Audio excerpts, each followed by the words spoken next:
इस संदेश का शीर्षक है अगवापन, अगवेपन के 4 सीज, भाग 2। इसे सुनकर आशीष पाइए। ठीक है, तो हमने पिछले रविवार को अगवेपन के बारे में बात करते हुए शुरू किया। अवश्य ही अगवेपन को और अगवेपन की जो समझ है वो हम बाइबल के नज़रिए से देख रहे हैं। पिछले रविवार हमने इसे शुरू किया, संदेशों की इस श्रृंखला को, और हमने चर्चा की इसके ढांचे के बारे में, जिसके बारे में हमने बताया 4 सी अगवेपन के, ये 4 सी। तो चलिए जल्दी से सारांश देखें। हमने इसके ढांचे के बारे में बताया, ये जो 4 सीज इसका संबंध है चरित्र से, क्षमता, करुणा और करिश्मा। अगर आप और मैं इस ढांचे को अपने मन में रखें तो, और अपने जीवन को देखें कि हम कैसे कर रहे हैं, यानी इन 4 दृष्टिकोण के संबंध में जैसे हम अगवे के रूप में बढ़ते हैं। हम में से कोई भी जन्म से सिद्ध अगवा नहीं होता है, हम सब इसमें बढ़ते जाते हैं। ठीक है, तो आज आप निराश महसूस मत कीजिए कि ऐसा कुछ सुने हो मैं अपने लक्ष्य तक नहीं पहुंचा तो आप अयोग्य हैं। नहीं, हम में से कोई ऐसे जन्म नहीं लेता। हम सबको सीखना पड़ता है, हमें हासिल करनी पड़ती हैं ये सारी चीज़ें जिन पर हम बात कर रहे हैं। परमेश्वर काम करें और हमें इन बातों को बढ़ाते जाए। अगर हमें ये ढांचा है तो कम से कम हम जानेंगे कि हम किसके लिए काम कर रहे हैं, हम कैसे बढ़ सकते हैं और इन बातों को कैसे बढ़ा सकते हैं। ठीक है, तो यहाँ पर किसी को निराश करने का मकसद नहीं है कि किसी से कहें कि आप इन 4 बातों में तुल्य नहीं, यहाँ लक्ष्य है कि हम सब बढ़ते चले जाएं इन सारी बातों में। और ये सारी बातें आती हैं जैसे हम सीखते हैं, ट्रेंड होते हैं, प्रैक्टिस करते हैं, अगवे के रूप में बढ़ते हैं। अगवा होने का अच्छा तरीका ये है कि आप अनुयायी हो और साथ में अगवे भी हो, तो आप सीखते हैं, यानी जिसमें से अनुयायी होकर जाता है और साथ ही सीखते हैं अगवा किस में से होकर जाता है। हमें दोनों भूमिका निभाना सीखना। अच्छे अगवे अच्छे अनुयायी होते हैं। आमेन। तो आपको अच्छा अनुयायी होना है। अगर अच्छा अगवा बनना है तो इन सारी बातों में बढ़ते जाना है। हमने चरित्र के बारे में देखा है पिछले रविवार। चलिए सारांश देखते हैं। हमने 7 घटकों के बारे में बताया, 7 ऐसी बातें हमने इससे देखा जब हम चरित्र को देखते हैं। चलिए सारांश में देखते हैं, ये स्क्रीन पर भी होंगे। और चलिए इसे जोर से कहते हैं, ये 7 घटक हैं जो पिछले रविवार देखे, हमने चर्चा की। नंबर 1 हमने देखा ईमानदारी, फिर जवाबदेही, समर्पण, साहस, परिश्रम और नम्रता और आदर। इन 7 घटकों के बारे में हमने चर्चा की। इन्हीं को मिलाकर चरित्र बनता है। हम इसे बढ़ाते हैं इन सभी क्षेत्रों में और हम चरित्र को आकार लेते हुए देखते हैं, अच्छे चरित्र को बनते देखते। आज हम दूसरे घटक के बारे में चर्चा करेंगे इस ढांचे के, और आज हम देखने वाले हैं क्षमता के बारे में। जानते हैं अगवेपन के अलग अलग स्टाइल्स हैं। हम सब एक ही जैसे नहीं हैं क्योंकि हम सब लीडर्स हैं, मतलब एक जैसे नहीं। हमारे अगवेपन के अलग स्टाइल हैं। कुछ लोग लोगों पर ज़्यादा जोर देते हैं, कुछ लोग काम पर ज़्यादा जोर देते हैं, कुछ लेन देन पर ज़्यादा जोर देते हैं, तो कुछ बदलाव पर जोर देते हैं। हम में से कुछ लोग तो ज़्यादा नियम मानने वाले हैं, तो कुछ ज़्यादा स्वतंत्र विचार वाले, यानी उनके काम करने के तरीकों में। और साथ ही बात तो ये है कि अगवेपन में हमारे एक दूसरे के साथ मिलकर काम करने से हम निश्चय ही ऐसे बहुत से, यानी लोगों की अगुवाई के मार्ग बनाते हैं। तो हम यही कहेंगे कि बहुत से अलग ऐसे अगवेपन के स्टाइल्स हैं, लेकिन जैसे अगुवाई करते हैं ऐसे पल होते हैं जहां नियम के अनुसार काम करना पड़ेगा। आपको प्रजावादी नहीं होना, आपको निर्णय लेना और आगे बढ़ना है, बढ़ते रहना है। ऐसा भी समय होता है जब प्रजावादी होना पड़ता है, सबको एक साथ में लेकर आना होता है, ये पूरी टीम पर आधारित होता है। तो हम इन सारे स्टाइल्स को अपनाते हैं जिसे लोग लीडरशिप के स्टाइल्स कहते हैं। तो हम इन सारी बातों में होकर या उनसे बाहर होकर चलते हैं। इसी तरह से अगवेपन के अलग अलग काम होते हैं। एक अगवे के रूप में आप अलग तरीके से काम करते हैं। ऐसा समय जहां पर आपको अपने दर्शन पर ज़्यादा ध्यान देना पड़ता है। आज हम इसके बारे में और विवरण से देखेंगे। कई बार हमें शाश्वती देने वाले की भूमिका निभानी पड़ती है। कई बार कैटलिस्ट होते तो कई बार आपको मोल भाव करने वाला होना पड़ता। कोशिश करते हैं कि बीच की बात को निश्चित करें कि सब लोग इसके बारे में सहमत हो। कई बार भूमिका निभाते निर्माण करने वाले की, कोशिश करते हैं कि किसी तरह कुछ शुरू हो। कई बार आप निर्माण करने वाले बनते हैं, रचनात्मक होते हैं, आप कुछ हल देते जाते हैं या काम करवाते सारे कामों को निश्चित करवा लेते हैं, या मेंटर या कोच के रूप में लोगों की परवरिश करते हैं, या प्रभावी व्यक्ति होते हैं, लोगों को प्रोत्साहित करना चाहते हैं। लेकिन बात तो यह है कि एक अगवे के नाते आप साथ ही अलग अलग कामों में आते और जाते हैं। समझ रहे हैं? अगर इसे नहीं समझ पाए तो सरमन नोट्स भी हैं और ये संदेश हमारी चर्च वेबसाइट पर है, आप इसे देख सकते हैं और इन बातों को सुन सकते हैं, ठीक है। लेकिन जानते हैं हम इन कामों में अंदर बाहर होते रहते हैं, अलग स्टाइल अलग कामों में हम अंदर बाहर होते रहते हैं। आज मैं इस बात पर जोर देना चाहता हूं कि अगवेपन के लिए कौशल चाहिए। कई बार हम में ये गलत धारणा होती है कि लीडरशिप के लिए केवल चाहिए करिश्मा। हमने करिश्मा के बारे में कहा, लेकिन ये केवल करिश्मा नहीं है, यहाँ पर क्षमता का बहुत ही महत्वपूर्ण दृष्टिकोण है। अगवेपन के लिए कौशल चाहिए। दाऊद के बारे में सोचिए, ये एक बहुत ही दिलचस्प वचन है। भजन संहिता 78 वचन 70 से 72 तक गुड न्यूज़ बाइबल से। आइए इसे एक साथ मिलकर पढ़ते हैं। ये कहता है, फिर उसने अपने दास दाऊद को चुनकर भेड़शालाओं में से ले लिया। वो उसको बच्चे वाली भेड़ों के पीछे पीछे फिरने से ले आया कि वो उसकी प्रजा याकूब की अर्थात उसके नीच भाग इसराइल की चरवाही करे। तब उसने खरे मन से उनकी चरवाही की और अपने हाथ की कुशलता से उनकी अगुवाई की। अब देखिए, अवश्य ही परमेश्वर ने इस सामान्य मनुष्य को लिया, उसे अगवा बनाया, अवश्य उसे क्रिया में से होकर जाना पड़ा। ये क्रिया महत्वपूर्ण है क्योंकि उसने मदद की कि इसे एक अगवा बना दे। पर जैसे प्रभु के लोगों की अगुवाई की देखिए क्या कहता है, उसने खरे मन से उनकी चरवाही की और अपने हाथ की कुशलता से अगुवाई की। हिंदी अनुवाद मुझे पसंद है, ये कहता है उसने खरे मन से उनकी चरवाही की और अपने हाथ की कुशलता से अगुवाई की। तो यहाँ पर खराई आती है जो चरित्र है। पिछले रविवार हमने ये देखा है। आज हम बात कर रहे हैं कुशलता से अगुवाई करना, हाथ की कुशलता। क्या आप समझ रहे हैं?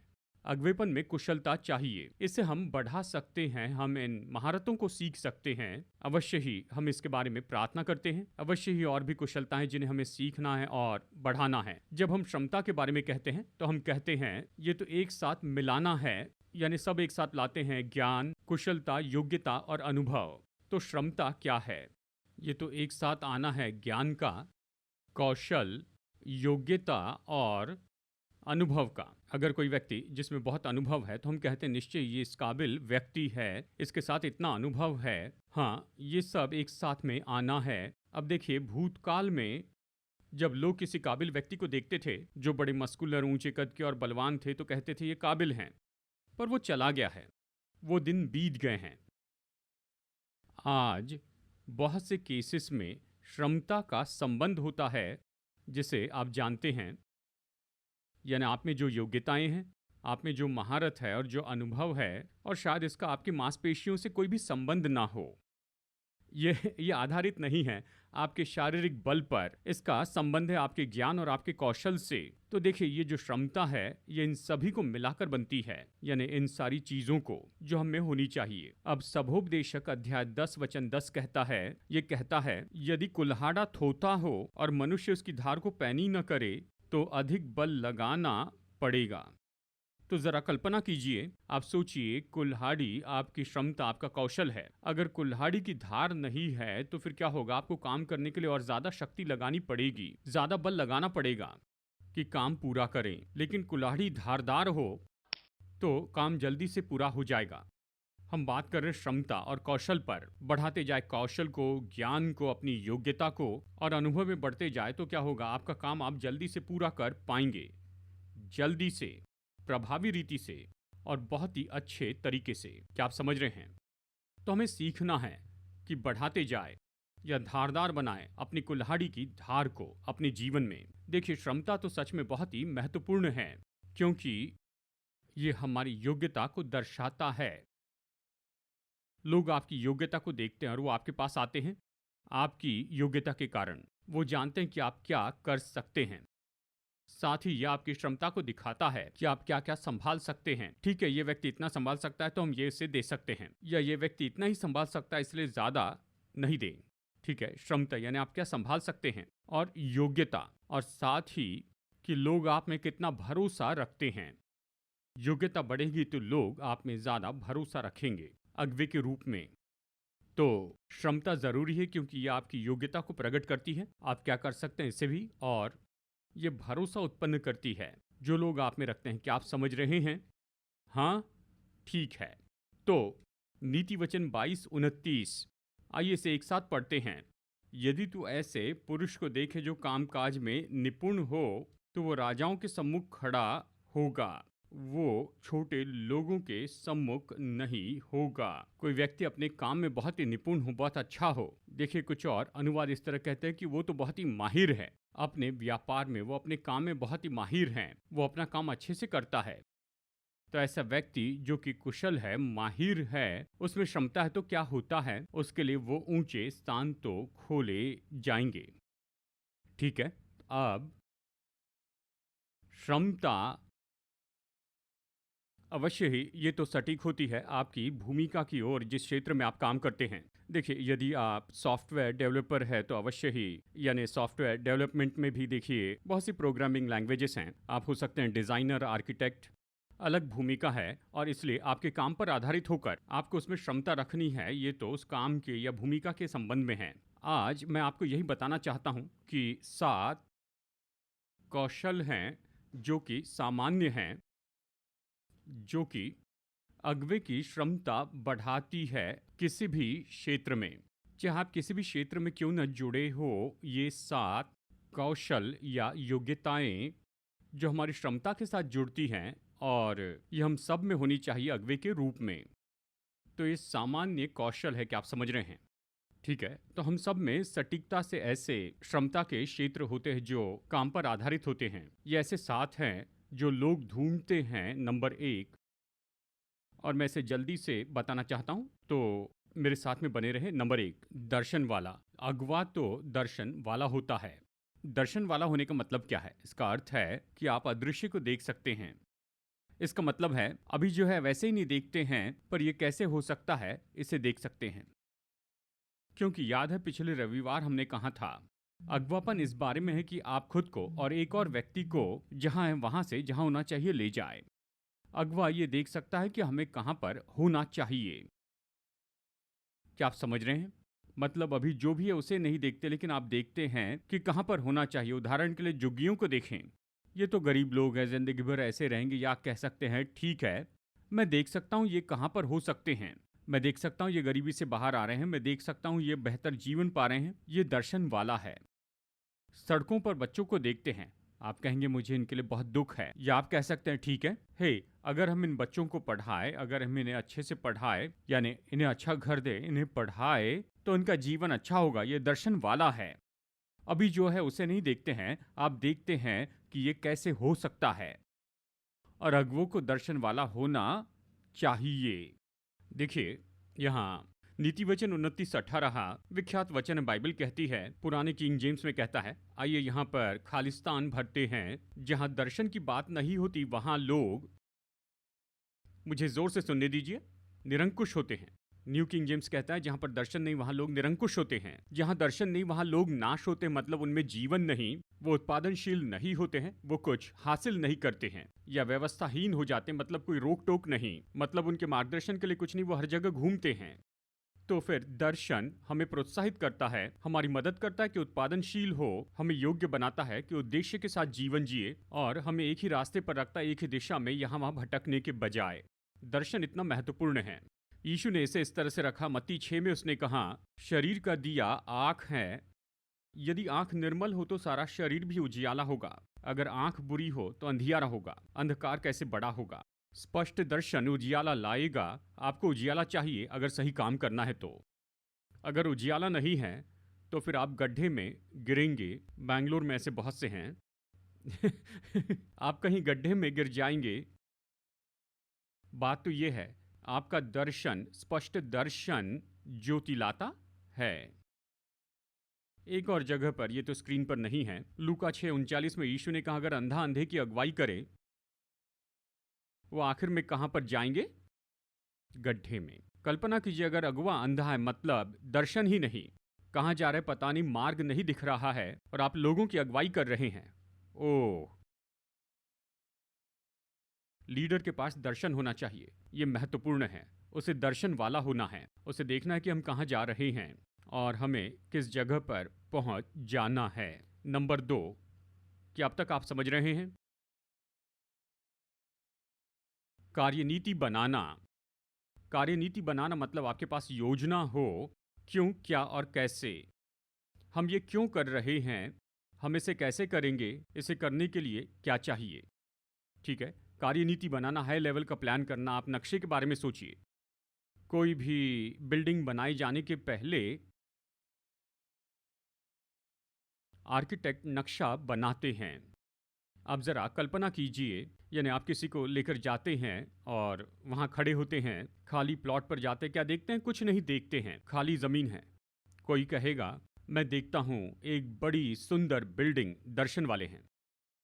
फिर आर्किटेक्ट को लाते हैं, आर्किटेक्ट नक्शा बनाता है, ये कार्यनीति है। फिर लाते हैं सिविल इंजीनियर और कॉन्ट्रैक्टर को, वो दीवार और सब कुछ बनाना शुरू करते हैं, ये है योजना में काम करना। तो अगवा होने का दूसरा महत्वपूर्ण भाग है कि कार्यनीति बनाएं, यानी आपको कार्यनीति बनाने वाला होना है। ये योग्यता हो कि आप ऊंचे स्तर पर सोचते जाए, ये जाने कि हम कहाँ जा रहे हैं, क्यों जा रहे हैं, क्यों इसे कर रहे हैं और इसे कैसे करें, यहाँ पहुँचने के लिए क्या चाहिए, कि सोचते जाए इस पूरे गेम प्लान के बारे में कहे तो। क्या आप समझ रहे हैं? और कार्यनीति तो हमारे द्वारा आ सकती है, ज्ञान और जानकारी को एक साथ लाते हैं और उन्हें एक साथ रखते हैं। सामान्य रूप में कार्यनीति तो अनजाने के साथ में होती है, क्योंकि कार्यनीति बनाते समय सभी उत्तर नहीं होते हैं, कुछ अनजानी बातें होती हैं। और आप तो जानते हैं ऐसी बातें जो मैं नहीं जानता, मैं इन अनजानी बातों के बारे में सचेत तो हूँ, लेकिन अगर कुछ हो जाता है तो मैं तैयार हूँ कि इन बातों से निपट लूँ।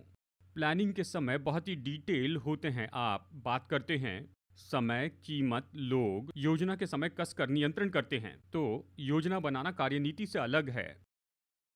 कार्यनीति बनाई जाती है, जैसे कहा, जानकारी जो हम पाते हैं उसके द्वारा, लेकिन कार्यनीति प्रेरणा और प्रकाशन के द्वारा भी बनाई जाती है। प्रभु इसके लिए प्रेरणा दे सकते हैं। आमेन। और बाइबल में हम इसके बहुत से उदाहरण देखते हैं। जानते हैं जब यूसुफ वहां पर आया, फिरौन या पोतीफर वो उसे बाहर लाता है और वो सपनों का अर्थ बताता है। यूसुफ ने कहा 7 साल का अकाल का समय होगा, माफ़ कीजिए 7 साल की भरपूरी, उसके बाद 7 साल का अकाल पड़ेगा।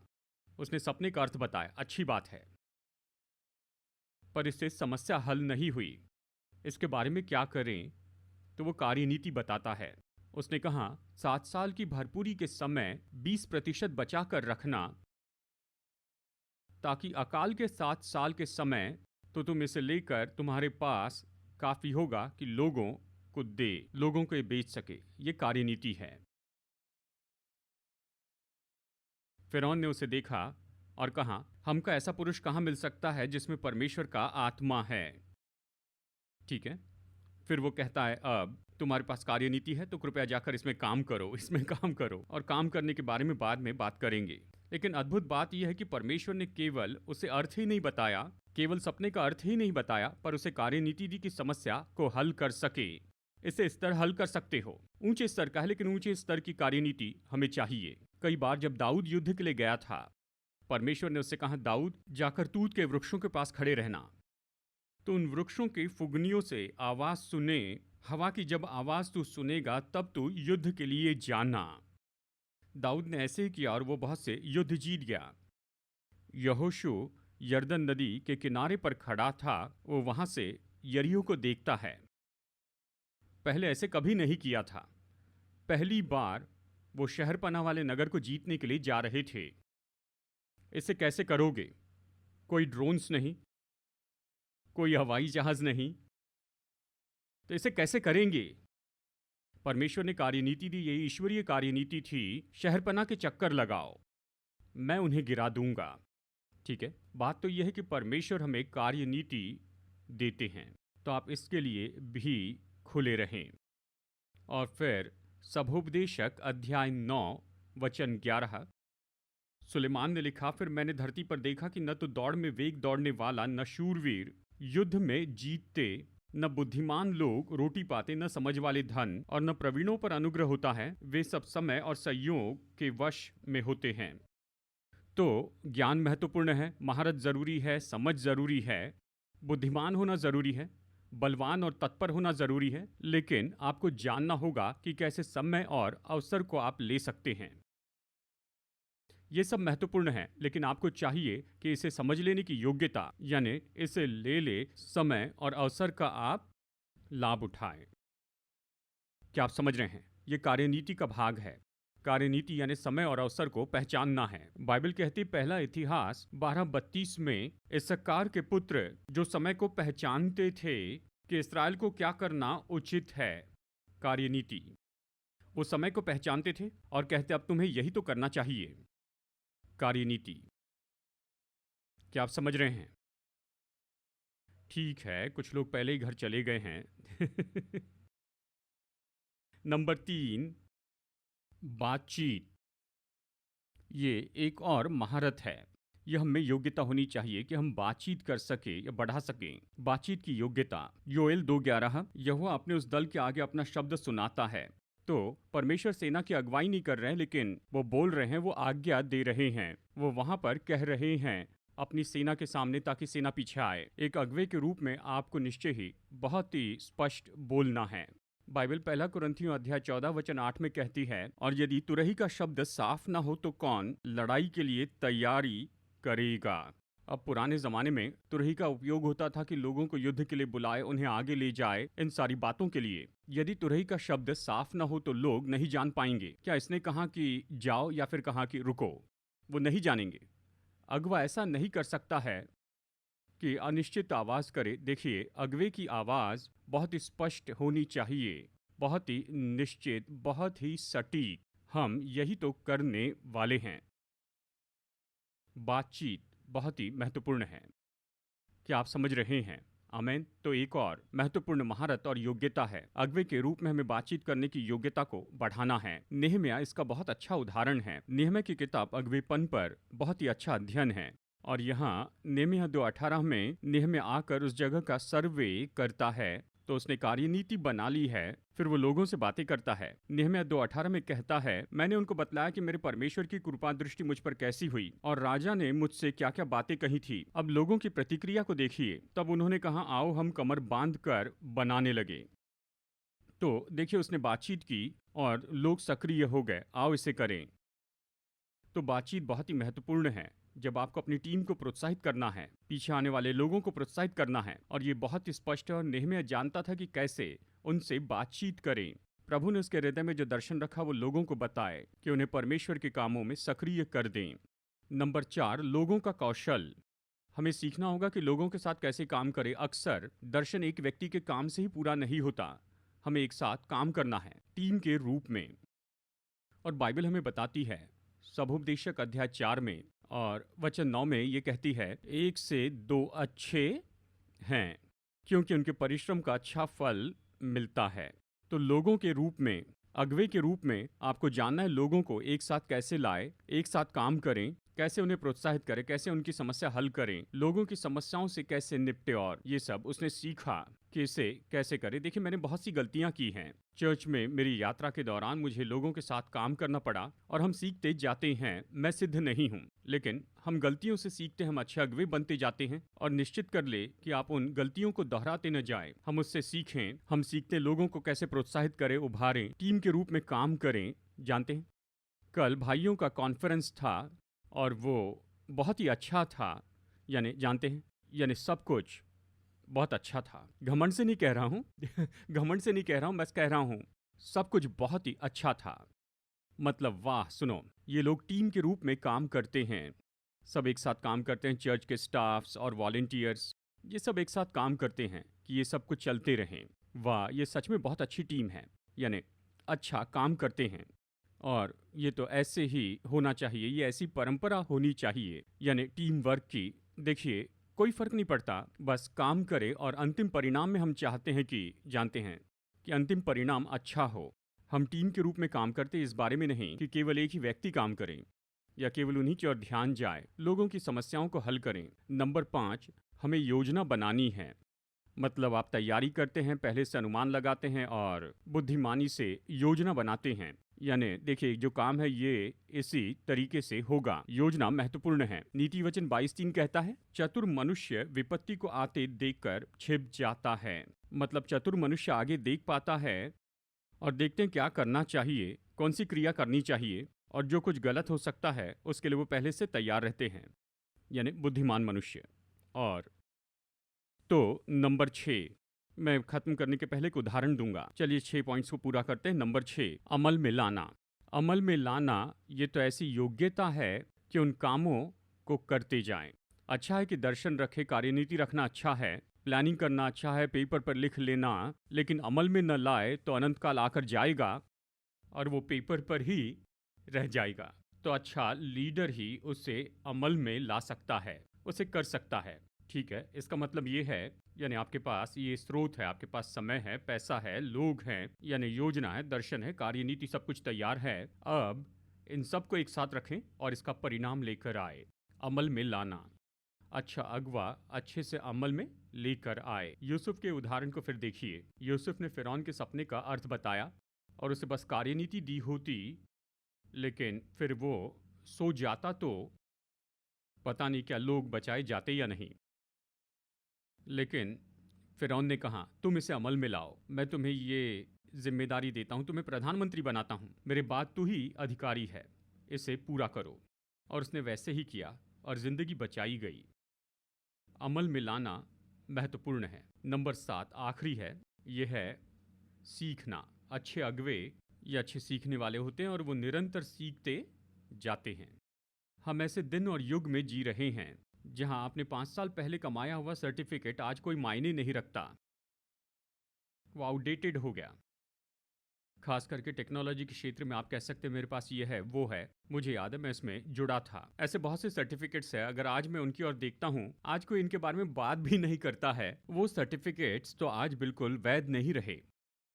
हाँ, टेक्नोलॉजी बदल रही है, नई टेक्नोलॉजी आ रही है, लोगों में महारत चाहिए, अलग अलग तरह की महारत, और इसलिए एक अच्छा अगवा अच्छा सीखने वाला है और वो निरंतर सीखते जाता है। तो हमें निरंतर इस तरह से महारत बढ़ाना है, महारत बेहतर करते जाना है और निरंतर सीखते जाना है। बहुत से क्षेत्रों में, यानी आपके काम के क्षेत्र में, देखिए बाइबल कहती है नीति वचन 13:16 में, सब चतुर तो ज्ञान से काम करते हैं, यानी ज्ञान हासिल करते हैं। नीति वचन 18:15, समझ वाले का मन ज्ञान प्राप्त करता है। मतलब वो हमेशा सीखता है, ज्ञान जमा करते रहता है, वो सीखने वाला है, वो सीखता है।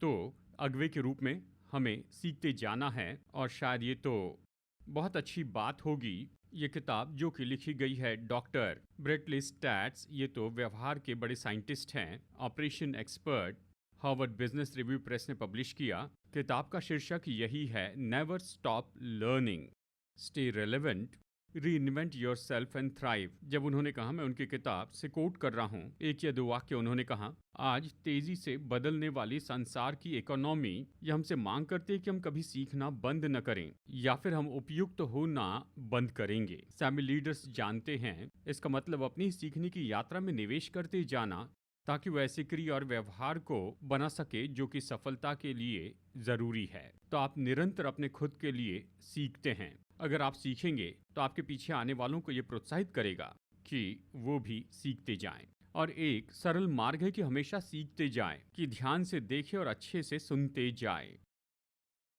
बस ध्यान से देखें और सुने, आप सीखेंगे लगभग हर समय। तो अच्छा सीखने वाला होने के लिए जरूरी है कि ध्यान से देखें और अच्छे से सुने, आप बहुत कुछ सीखेंगे। तो सारांश में 7 सामान्य महारत क्या है, एक साथ कहते हैं। नंबर 1, दर्शन वाला, कार्यनीति बनाना और बातचीत, लोगों का कौशल, योजना बनाएं, अमल में लाना और सीखना। देखिए पिछले साल यानी कोविड की दूसरी लहर में, यानी पहली कोविड वेव जो 2019 के अंत में थी, 2020 की शुरुआत में, इसके बारे में ऐसे दिखता था कि वो हो रहा है, लेकिन बाहर कहीं हो रहा है, कहीं दूर। लेकिन दूसरी कोविड वेव जैसे मानो बहुत ही करीब थी। मतलब जिन्हें हम जानते थे, जो हमारे आसपास रहते थे, वो इसके कारण प्रभावित हुए थे। इसलिए कोविड की दूसरी लहर में, जानते हैं, बड़ा सवाल था इसके बारे में हम क्या कर सकते हैं। हम बहुत सी बातें सुन रहे थे, कि बहुत से चर्च इसके द्वारा प्रभावित हुए हैं। तो इसके बारे में चर्च क्या कर रहा है, आप इसके बारे में क्या करेंगे? हम अपने लोगों की देखभाल करने के लिए तैयार थे। यानी देखिए, लोग लोगों की मदद कर रहे थे, भोजन दे रहे थे, घर में जा रहे थे, मतलब घर में भोजन वस्तु पहुंचा रहे थे। यानी इस तरह से सब कुछ हो रहा था। लेकिन बड़े चर्च के रूप में देखिए, यहाँ तक कि बाहर की छोटी जगह के चर्च जिन्हें मदद की जरूरत थी, तो आप क्या करेंगे? तो देखिए, मैं सोचता हूँ ये मई का महीना था, यानी जहाँ हम सामान्य रूप में पास्टर की मीटिंग करते हैं हर महीने दूसरे बुधवार को। हमने पास्टर को एक साथ आने का न्योता दिया, लेकिन वो सब कुछ रुक गया कोविड के कारण। लेकिन फिर मई महीने में सब कुछ बढ़ता चला गया। यानी चर्च क्या करेगा? दूसरे चर्च जो मुश्किल में है उनकी मदद कैसे करेंगे? हमने कहा हमें कुछ करना होगा, तो चलिए पास्टर से पूछते हैं कि हम क्या कर सकते हैं। हमने पास्टर को बुलाया ऑनलाइन और फिर लगभग 70 पास्टर हमारे साथ जुड़ गए और हमने चर्चा की हम क्या कर सकते हैं। और वहाँ पर बहुत से विचार बताए गए और फिर ये तो मीटिंग का लगभग आधा भाग हो गया था, लेकिन फिर भी सारांश नहीं निकला और हमें पता नहीं था कि क्या करें सभा के अंत में। और मैं तो परेशान था। मैं उदाहरण के लिए कह रहा हूँ, मैं अपने आप को और एपीसी को प्रमोट करने के लिए नहीं था, उदाहरण के लिए कह रहा हूँ। लोग उदाहरण को समझ सकते हैं। तो और फिर जब मीटिंग हुई तो मैंने कहा, प्रभु मीटिंग हुई, कोई निष्कर्ष नहीं निकला, हम क्या करें? ऐसे नहीं चल सकता है, हमें कुछ तो भी जल्दी से करना है, क्योंकि इस समय लोग दुख में पड़े हैं। या ऐसा नहीं कि आज से 2 महीने बाद या 2 साल बाद, अभी कुछ न कुछ करना है। और उस रात मैं सच में सो नहीं पाया क्योंकि मुश्किल था, कोई निष्कर्ष नहीं निकला, हम क्या करें। अगली सुबह जब मैं जल्दी उठा, मेरा मन पूरी तरह से खाली था। मतलब हमें कुछ तो करना चाहिए। और हम तो देखिए शहर में दूसरे पास्टरों के साथ मिलकर काम कर रहे थे। सन 2000 की शुरुआत से ही तो हम जानते थे कि क्या होगा। हम जानते हैं कुछ करने के लिए क्या करना पड़ता है, पर इस समय हमें जल्दी से काम करना है। तो हम इन सारी बातों में नहीं आना चाहते थे कि सभी को बुलाओ, सब लोग मिलकर एक साथ मीटिंग करें, और ये सब नहीं कर सकते थे, समय नहीं था, हमें जल्दी काम करना था। तो पहला कदम था, देखिए ये योजना मेरे मन में आई कि परमिशन ले सभी लीडर्स से कि एपीसी ऐसा करेगा अपने आप ही। मैं जानता था हमारे पास लोग हैं, ढांचा है, लोगों के ईमेल हैं, सब कुछ तैयार है, बस बटन दबाना और सब कुछ हो जाएगा। तो मैंने बस ईमेल भेजा। 8 लीडर्स से मीटिंग में मैंने कहा, पास्टर्स मैं बस आपकी अनुमति चाहता हूँ, एपीसी यही करेगा और हम क्या करने वाले उसका ढांचा दिया। एपीसी मसीह की देह के लिए ये सब करेगा, मुझे आपकी ओर से ओके चाहिए। सबने उत्तर दिया ओके। उसी दोपहर मैंने स्टाफ मीटिंग रखी। भाइयों हम यही करेंगे, हम लोगों तक पहुंचेंगे और ये 6 ऑफर हम देंगे ज़रूरतमंद लोगों को, लेकिन हमें 3 दिन में ये पूरा कार्यशील करना है, समय नहीं है। हमारी टीम ने काफ़ी समय काम किया। कुछ लोग जानकारी इकट्ठा कर रहे थे, कुछ योजना बना रहे थे, टीम तैयार कर रहे थे। 3 दिनों में ईमेल भेज दिया। हम नहीं जानते थे कि क्या अपेक्षा करें। शुरू की योजना थी कि बैंगलोर के दूसरे चर्च की मदद करते हैं, फिर चलो कर्नाटका के दूसरे चर्च को मदद करते हैं। यही हमारा विचार था। हमने ईमेल भेजा और फिर हमें रिक्वेस्ट आई भारत के हर एक राज्य से। हमने सोचा 50 लोगों के रिक्वेस्ट आएंगे मदद के लिए और हम वो कर पाएंगे। 100, 200, 1000, 7000 रिक्वेस्ट आने लगी। ऐसे लग रहा था बहुत ज़्यादा है, ये तो हमें डराने वाला था, क्योंकि इन लोगों की मदद के लिए कमिटमेंट किया। और फिर इन बातों को और भी उलझा देने वाला हुआ। मैंने देखा कुछ लोगों ने बहुत से एप्लीकेशन किए हैं। सबसे बुरी बात थी, एक व्यक्ति ने बार बार अप्लाई किया 17 अलग अलग बैंक अकाउंट्स देकर। मैंने कहा हे, हम इन सारी समस्याओं के लिए तो तैयार नहीं हैं। तो अब यहाँ एक और समस्या आ गई, हमें इन सारे एप्लीकेशंस को चेक करना होगा। हम ऐसे ही एप्लीकेशन के नंबर पर नहीं जा सकते। तो पूरी टीम लगभग 20 या 25 लोगों की, जिसमें 12 भाषा के लोग थे, लोगों को फ़ोन कर रहे थे कि हर एक एप्लीकेशन को वेरीफाई करे। हमारे साथ आईटी टीम थी, मूल्यांकन कर रहे थे डुप्लीकेट और यानी डुप्लीकेट एप्लीकेंट को उनके फ़ोन नंबर से इस तरह से जांच रहे थे, उनका बैंक अकाउंट, उनका पता, इन बातों को ठीक कर रहे थे। और इतना सब जो है उसे घटाकर हम लेकर आए लगभग 7-8 हज़ार पर। और फिर पूरी प्रक्रिया शुरू हुई कि डिस्पैच करें, उन्हें मदद भेजें उन लोगों तक। और फिर जुलाई महीने के अंत तक ये काम पूरा कर दिया गया। बात तो ये है, ये सारी बातें, ये 7 बातें जो हमने कही, ये सब कुछ प्रभावी हुआ कि इस काम को कर सके। आमीन। और फिर हमने उसे जारी रखा, फिर वहाँ से इंडिया केयर प्रोजेक्ट में आए और ज़्यादा 10,000 पास्टर्स की देखभाल की, उन्हें फ़ोन किया, उनकी देखभाल की।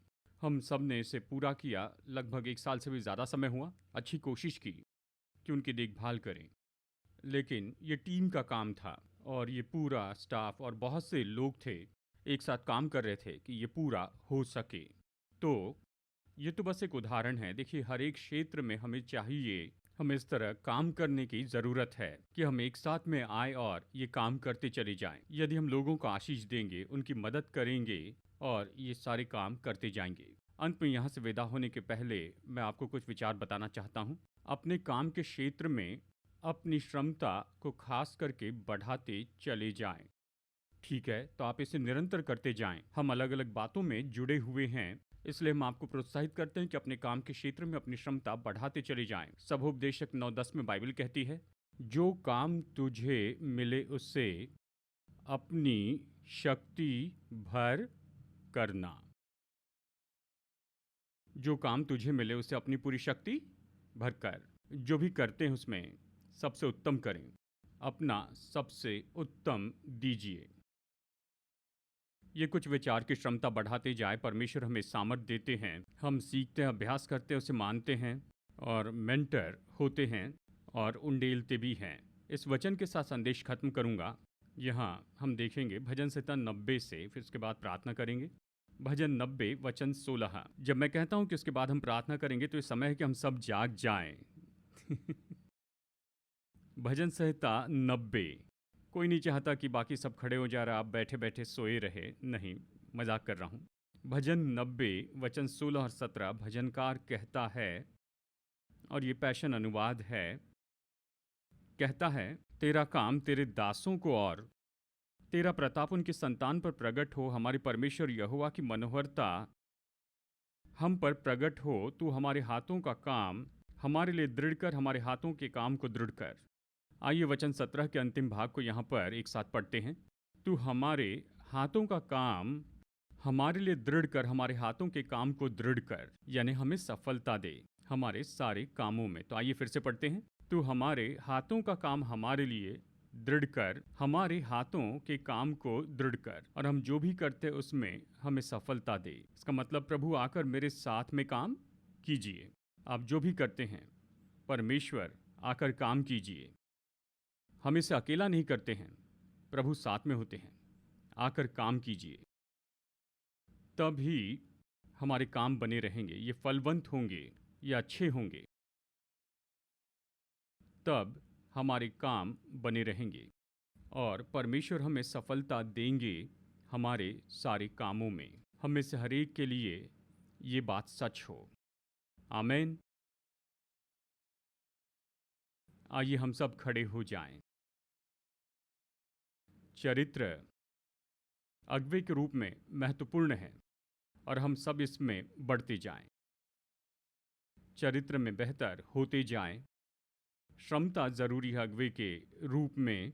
हमने यहाँ पर 6-7 सामान्य महारत बताई है। क्षमता की हमें बड़ी ज़रूरत है अगुवे के रूप में, और परमेश्वर इसे हम सब में बढ़ाएं कि हम में से हर एक अच्छे अगुवे हो जाएं। चाहे जो भी क्षमता हो, जो भी भूमिका हो, जो भी जगह हो, जो भी अवसर परमेश्वर हमें प्रदान करते हैं, हम अच्छे अगुवे बने, हम अच्छे अगुवे बन जाएं, हम में बेहतर क्षमता हो।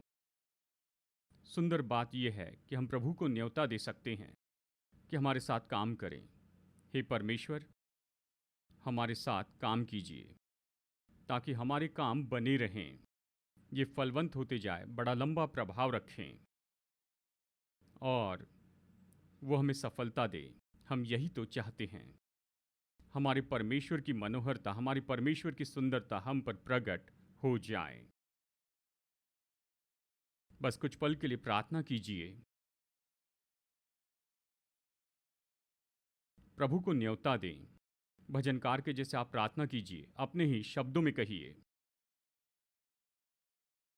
प्रभु मैं यही तो कर रहा हूँ, ये मेरा काम है, मैं इस जगह पर हूँ, आकर काम कीजिए, मेरे कामों को आशीष दीजिए। परमेश्वर की मनोहरता जो भी मैं करता हूँ उसमें दिखाई दे।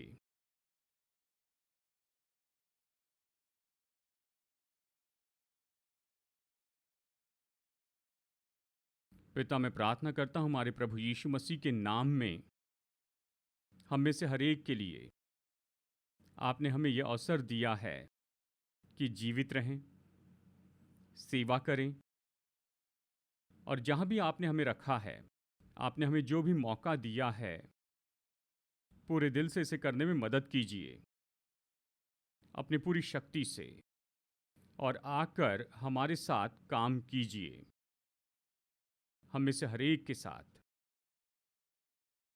हमारे हाथों के कामों को स्थापित कीजिए,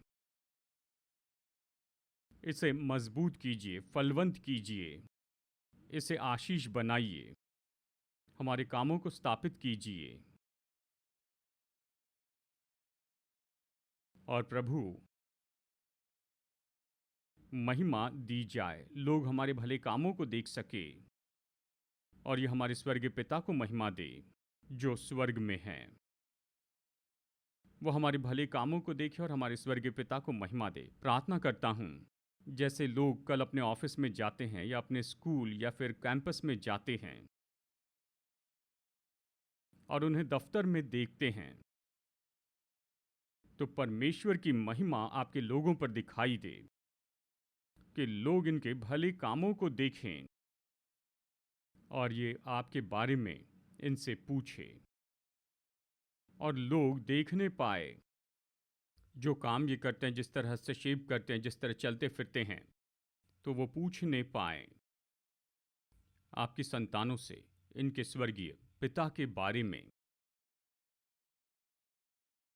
ऐसे ही हो प्रभु जी, चाहे हम जहाँ भी हो, जहाँ भी आपने हमें रखा है, जैसे हम लोगों के साथ काम करते हैं, ताकि हमारा जीवन तो एक चिन्ह हो जाए, हम जो काम करते हैं ये तो एक चिन्ह हो जाए आपकी ओर इशारा करने के रूप में। हमें सामर्थ दीजिए और जीवन में आशीष दीजिए। हमारे प्रभु यीशु मसीह का अनुग्रह, हमारे स्वर्गीय पिता परमेश्वर का प्रेम और पवित्र आत्मा की मधुर उपस्थिति हम में से हर एक के साथ हमेशा होती रहे, यीशु के नाम में, आमेन। संदेश सुनने के लिए धन्यवाद। भरोसा करते हैं कि ये संदेश आपके लिए आशीष रहा। मुफ्त के स्रोत पाने के लिए, जिनमें हैं सरमन नोट्स और पब्लिकेशन, पाने के लिए विजिट करें apcwo.org पर। बेंगलुरु के एपीसी बाइबल कॉलेज की जानकारी पाने के लिए विजिट कीजिए apcbiblecollege.org पर। याद रखिए, all peoples church Bengaluru app download कीजिए एप्पल या गूगल प्ले स्टोर से।